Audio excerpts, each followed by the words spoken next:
Welcome back to the channel, everybody. I'm Lady Nyca, and with this week's episode of If Loving You Is Wrong. I know. Y'all been missing me because I felt your spirit. It was heavy, and I apologize that I was not here to do my due diligence by each and every one of y'all. Forgive me. I have messed up. But I am back on it for many more weeks we got, and you guys can look forward to the review showing up either the night of or the morning after. And thank you for your patience as I get me back together. Also, if you get some free time, please go over to the Chocolate Beige channel. I did an interview with him. As you know, May is Lupus Awareness Month, and I went over there and discussed lupus and how it has affected my life and whatnot. And it was a really good interview. Thank you to everybody who went over there and saw it. For those of y'all who have not seen it, I will have it listed in the pinned comments so you can go over there and watch it. Okay? Okay. Now, what else I need to tell y'all before we get into this review? I think that's all I had to say, child. Let's talk about what we talking about. Now, we open up this episode. Natalie is to let Eddie get in her mind by showing her that video of Kelly kissing Lucian. And then he out there telling her to tiptoe in the house. They've been in there for a while. Don't knock and go in there and see what's going on. He's planting a seed of doubt in her mind about her man. And I'm not understanding why she fell for it, but she did. She go bust in there only to find Tyrell in bed with a woman, not Natalie. I mean, not Kelly and Lucian as she had thought, right? So then, when Lucian and Kelly actually do walk into the house, she is upset, talking about why he wasn't answering his phone call. So she told me I needed to talk to you. She basically left out of there because she flustered and she looked crazy because you thought your man was cheating on you and he wasn't. Now Lucian followed behind her. Kelly walked into the room and seen Tyrell getting dressed, and she mad that he in her house getting it on. Should have told him he had to go. Not in her bed, she say. Not in her goddamn bed. You and the trick need to get gone. Now, Lucian returned asking Kelly what's wrong. She frazzled. She asked him to watch Justice a little while longer, let her get herself together. She wants to talk to Terrell about bringing a chick into her house. Okay, so Lucian cool, they go back over there. Child kind of find out Kelly knew who that chick was that Terrell was in the bed with because see, years ago when they was together, he lied about his involvement with that woman. And Kelly says she just don't appreciate that. She don't appreciate the lie. In fact, she said the chick had let herself go. I said, oh, she let herself go. Is it me or do Kelly? I don't know. It's something about the way she acting with Terrell that gives me the mind that she gonna wind up slipping and falling on his dick sooner or later. Now I ain't saying they gonna be together in no relationship, but I think she gonna slip and fall on the dick pretty soon. Anyway, Terrell knows that Kelly hadn't let herself go, and at this point, she not even trying to hear that slick shit. Okay, she said that he was oh, he said he was not. That wasn't his intention. He was just giving her a compliment. He just happy to see her, and now she's still not feeling him, but she gonna let him stay there. But she gonna need to talk to Justice first, right? So she need him to get gone for a little while. Let me get myself together, talk to my child, and then we gonna deal, right? Child. Before she went in there to take that shower, she let him know you need to be washing my sheets. Uh-huh. And you need to clear out any remnants of this woman being in my house. I don't want to smell or see none of her shit. I don't want none of her nasty weave around my place. Clean it up. Terrell mentions to her, Natalie is her homegirl because she attacked him and Leslie. That was the trick name. She attacked them. for her. I said, oh, okay.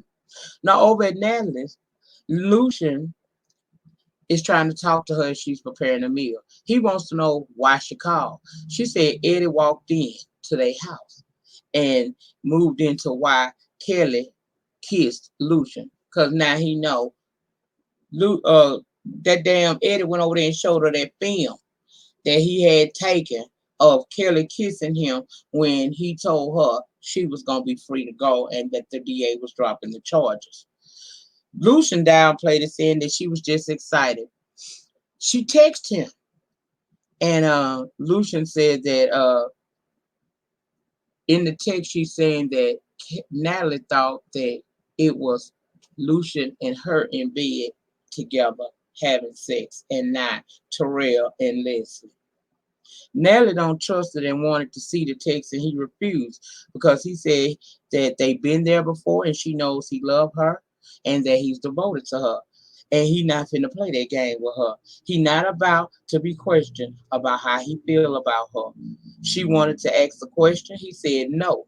She said, well, if I don't ask you, I'm gonna ask Kelly. So he told her, let your next move be your best move. Now, I got mixed emotions about that. There's a part of me that feels like, in light of seeing another woman on camera kissing your man, friend, or whatnot, she had a right to have her guards up. Regardless of how good Lucian has been with her in the past, she's still a hurt woman from previous stuff. And he knew that when he took her on. So when she get a little suspicious because something is actually put in her face, instead of making her feel like she out of her mind and it could never be, I think he should have just given her ease in that moment, even if it meant showing her the text message. Because to me, him holding the text message only made her feel like he got something to hide from her. Now, that's my personal opinion on it. I'll be happy to hear what y'all got to say down there in the bottom. Okay. Outside, Lucian called Eddie and told him, yeah, I know what you did, and trust and believe. I will get you. It's only a matter of time. I'm going to get you. Then Benny pulled up. Lucian asked how was he and his wife, Tanya. He told them that, Randall is a little bully. He bothers everybody in the neighborhood, but I just want you to know that. He said, I saw you down to the station. Benny said, yeah, I was going to file a report, but I ran up on Eddie. And that's a demon of a whole nother color. I don't think I want to deal with nothing that dark. So basically what Lucian tell him is to come down to the station tomorrow and we'll get that paperwork that you need together. Okay. So he drives off and Ian comes over to talk to Lucian, who thanked him for what he did for Kelvin. Ian tells Lucian that Larry called Carl to the office and offered him a job, but Carl was strong. Carl did not fall for the banana in the tailpipe. He held his own. However, he got hold to Ian's phone, saw some stuff, and fired him. So now Ian is unemployed, but he says it's all good. He's gonna sue Larry, and Larry is going to settle out of court because he know where all the bodies are buried, and he'll just open up his own practice. He should have been done so. Ian then asked if Lucian had seen Alex, and he admits that he slept with her after meeting her on a dating app, and he's concerned about, the custody, the paternity of this child that she just had because they had something right about that time, right? But he gonna talk to Alex about it. Now over to Randall's, he's playing this video of Bennett ransacking his home because he got the footage, child. He also dealing with a box full of pills. He ends up going over to Tanya and Bennett's house. She had the window open painting. He come there with his laptop to show her husband had in fact ransacked his house and say he gonna call the popo on him and have him arrested. She got nervous and scared and put the window down. This SOB decides to walk into her house and start taunting her. Now we know Tanya got some mental issues. It's something wrong with her. He threatening to take her husband and have him locked up for doing what he doing. She is so out of it, begging him not to do it, and he is taking pleasure in seeing her spiral out of control, being the asshole that we know him to be. So he gives her a pill and tell her to calm down. I don't know why she took that damn pill, but she took the pill. In fact, he gave her a couple of them and told her when she started feeling anxious to take one. He said, "Don't tell nobody about this, and I won't send your husband to jail. But if you tell somebody, I'm going to call the police." So he leaves her with a handful of pills, and she already took one. She don't know what he giving her, and she done took it. I was like, is she all right? Lord. And then the fact that he was just berating her like that just got on my nerves. I don't know what's wrong with him. Now, Eddie and Steven meet up in that bathroom. Apparently, Steven had done something to that door because when Eddie went to try to get out that door, it electrocuted him, child. So they talking. Steven don't appreciate Eddie telling Mika, which is Eddie and Esperanza's daughter, a lot of negative lies about him and her mom. He want him to retract it. Eddie said, hell to the no. Steven said, well, I guess it's gonna have to be up there. And Charlie was about to be some smoke in the bathroom. But another fellow colleague, a cop, came in there and they gave Eddie a way to get out. Only to go outside the bathroom and run into Larry, who wants to know, where is my money? Eddie smug ass said that he spent the money on hookers and cocaine that's gone. Larry asked if he was going to give it back. Eddie said, hell no. He said, you don't care about nothing and nobody did. Nah, I don't give a fuck. I'm not giving back no money. So Larry made a phone call in front of him and he told whoever was on the other end to do it now. Eddie said he ain't scared. You gotta come stronger than that. Then they go into this battle of whose ball's bigger than the other. And he asked him again, is there anything you care about? Nope. So he walked out. I knew right then some shit was gonna take off, and he wasn't gonna be the one to get hurt. I knew when he kept saying, "It's somebody you care about." He had plans, and exactly what I thought is what happened at the end. Stay with me. I'm about to bless you. Alice is at that bar. I forgot that man's name. Y'all put it in the pen. The one that owned the bar that she want to live with. This man basically trying to make her go home. He said, "You drunk?" He said, "I see people coming in here all the time thinking that they can drink their sorrows away. But I think you ought to go home. Go back to your life because you can't drink away your life." She begging him not to put her out the bar and make her go home. She want to stay with him. She's begging for an escape. So he produced a package and said, "This will give you an escape." Now, to my understanding, Alex probably ain't never did nothing but what she doing now, drinking. But now, this man is about to introduce her to something else. She asks him, if I do this, can I stay with you? And he said yes. Told her lift up her sleeves. He's about to inject her with something.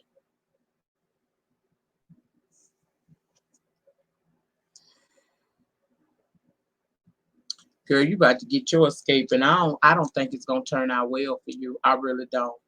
Alex is a big ball of mess. She needs a lot of help and a lot of therapy. But first, she's gonna have to want it, and it don't look like she want it. But I fear that this what she finna try might not go as good as she think. Mm. Now, while she being a drunken whore and about to be a junkie whore over at the bar, Marcy and Brad is at her house having to take care of the kids that she just walked out on. Marcy telling him that she gonna be there with him. He is not alone. He used to want to talk about marriage proposal, and she says she's not stressing about that, considering all this going on right now. She not in no rush. She just need him to know that he ain't alone. Ian comes over looking for Alice. Brad want to know uh, what business they got together. He said they still had some business from the divorce. Marcy come downstairs and says that she probably with any one of her many suitors. Brad then remembers, hold up, I seen you before. You look familiar. Goes to Alex's dating site and sees the conversations that Ian and her were having. So now Brandon put it together. Y'all was chit and chattering around the time she got pregnant. And you could be the father of that child. And I think you think that you may be, but I'm gonna need some DNA. At that point, Ian said, I'm gonna just talk to Alex whenever she make it back around here. And we're gonna leave that where it said. And he leave. Morrison said Ian does favor that baby. Brad then tries to convince Marcy to sleep upstairs in Alex's room, and she declined. She said, but after them kids go to sleep, honey, hey, after them kids go to sleep, we can go upstairs to that room with the big window that you can, the little whole window, and we can do what it do. And he was all for it. Now, we see Kelly. She done got cleaned up and presentable for justice. Tyrell keeps saying how beautiful she looked. She told him that he can stay, but that's it. Ain't no going back to where they was. He said it's not like that. Actually, he's focused on finding a job and eventually getting his own place. Now they just talking. In comes Tanya, full of them damn pills, and just sit down on this woman's couch and start telling her house is she don't like her house because the color schemes is wrong. It's the colors are angry colors. Now Kelly don't know Tanya because when Tanya moved in, Kelly was down to the jail for killing Travis. Tyrell don't really know her neither because he just got out of jail and just got there. So they like, who is this chick? Kelly told her that maybe she need to leave. Old girl gets mad and said that he being rude and walks out. Kelly go out there behind her only to see that her husband Bennett then walked up and he trying to figure out what's going on with her. She is having an episode. She in voices. She talking about people from other planets and everything else. She just out of it, right? They trying to figure out what the hell done happened. Then Steven calls Esperanza to check on her and Mika. She apologized for what Mika had said to him. That was kind of rough for her to say, but she appreciate him for not pushing the effort. I mean, pushing the issue and starting some shit with Eddie. Let her figure out how she gonna work that out. Say Mika been in her room all day, but she about to go in there and talk to her. So they hang up. She go in there. She don't see no Mika. But we hear someone yelling. So by the time Esperanza makes it out to her front yard by her driveway, a van with Mika inside of it zoomed past. Mika has been kidnapped. Now I was not surprised because I knew it was gonna be his daughter. When Larry kept asking, "Is it anything that you care about?" I knew then he was gonna target his child. Why take his ass out when you can really put some pain to his life by messing with his child? Now it hasn't been proven that Larry is behind it, but I feel in my spirit that that is the case, and we gonna see. We just gonna have to see what's gonna happen. But see, I think Eddie playing with the wrong ones this time. He been able to walk around Maxine doing whatever the hell he want to. I think his time is coming, and we shall see. That is it. That's all, y'all, that I have for this edition of If Loving You Is Wrong. Please get down in the panic section and weigh in your thoughts and opinions about this entire situation that went on the show last night. Let me know how you feel about it. What is the boy name down to the bar that Alex is about to die behind? Because I feel like she ain't gonna make it, but I could be wrong, child. What that man name is that she don't even know that man. They just met and she talking about living with him because she ain't woman enough to deal with the mess of her life that she made. Good. I tell you the truth about her. But that's all I got for y'all. Remember, in closing, as always, the depth of your struggle will determine the height of your success. And honey, you ain't never got to be great to get started. But in order to be great, you got to start, okay? You don't have to be great to get started, but you got to get started in order to be great. Please drop it below your thoughts and opinions. Remember to thumbs up the video, and I will see you guys next week for another episode of If Loving You Is Wrong. Have a great night. Peace.